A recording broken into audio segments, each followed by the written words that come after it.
რუსთავის მერმა 2026 წლის პირველი 6 თვის საქმიანობა შეაჯამა. ოფიციალური მონაცემებით წლის პირველ ნახევარში მუნიციპალიტეტის ბიუჯეტის ხარჯვითი ნაწილის 96%-ზე მეტი უკვე შესრულებულია. ნინო ლაცაბიძის განცხადებით, ქალაქში საგზაო ინფრასტრუქტურის განახლებასთან ერთად მიმდინარეობს საცხოვრებელი კორპუსების რეაბილიტაცია, ლიფტების ჩანაცვლება და ახალი სოციალურ-სპორტული ობიექტების მშენებლობა. გივი კუჭავაგი ამბობთ. ინფრასტრუქტურის მოწესრიგება, ეკოლოგია, კულტურული, საგანმანათლებლო და სოციალური პროგრამების განხორციელება. 2026 წელი რუსთავისთვის უპრეცედენტო მასშტაბის პროექტების წელია.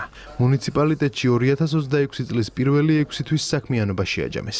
ქალაქის მერმა ქალაქის სათათბირო ორგანოს შესრულებული სამუშაო და მიმდინარე პროექტების ანგარიში გააცნო. მუნიციპალიტეტის ბიუჯეტის ხარჯვითი ნაწილის 96.5% უკვე შესრულებულია. თავარ პრიორიტეტებად გამოკვეთილი ჰქონდა ჯანდაცვა, სოციალური პროგრამები და ამ პროგრამების გამართული ფუნქციონირება, ორიენტირება თითოეულ რუსთაველზე და იმ საჭიროებებზე, რა საჭიროებებიც მათ აქვთ. ჯანდაცვასთან ერთად ეკოლოგია რჩება ერთ-ერთ მთავარ მიმართულებად, ტრანსპორტი, რომელზეც აქტიურად მუშაობთ. რუსთავში აქტიურად გრძელდება საგზაო ინფრასტრუქტურის განახლება. მიმდინარეობს საცხოვრებელი კორპუსების გამაგრება რეაბილიტაცია, რომელიც ავთენტიკური იერსახის შენარჩუნებით 100-მდე შენობის განახლებას ითვალისწინებს.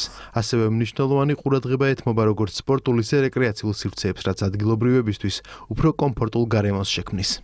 ჭალის ტყეების მიმდებარედ განვითარდება ახალი რეკრეაციული სივრცე, ძირითადი მიმართულება იქნება სპორტული ინფრასტრუქტურა და დასვენების და სპორტული აქტივობით დაკავების შესაძლებლობა. მუშაობთ რამდენიმე ბაღის ახალ საპროექტო დოკუმენტაციაზე. გვაქვს მიზანი, რომ ბავშვებს საუკეთესო გარემო ჰქონდეთ. შევითანხმეთ საბოლოო პროექტი UEFA-ს მეოთხე კატეგორიის სტადიონის. ვასრულებთ უკვე რაგბის სტადიონს.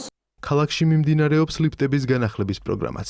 წლის ბოლომდე მრავალსართულიანი კორპუსების 70%-ს ახალი ლიფტი ექნება. შენდება ახალი კულტურული და საგანმანათლებლო დანიშნულების ობიექტები.